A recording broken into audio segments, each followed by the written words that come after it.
మే నెలలో జరగబోయే అందాల పోటీలకు వ్యతిరేకంగా మా సంఘం వ్యతిరేకిస్తుంది.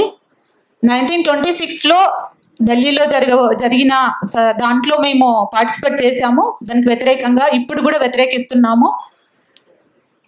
20 కోట్లు ఖర్చు పెట్టి ఈ అందాల పోటీలు నిర్వహిస్తున్న తెలంగాణ గవర్నమెంట్ 200 కోట్లు ఖర్చు పెట్టిన 120 దేశాల నుంచి మహిళలను రప్పించి అందాల పోటీలు పెట్టడం జరుగుతుంది.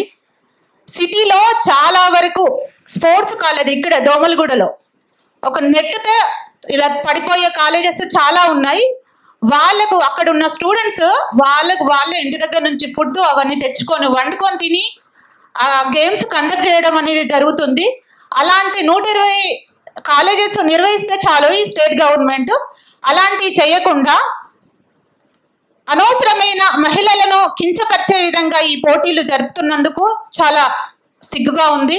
ఈ గవర్నమెంట్ కూడా మనం వ్యతిరేకించాలి.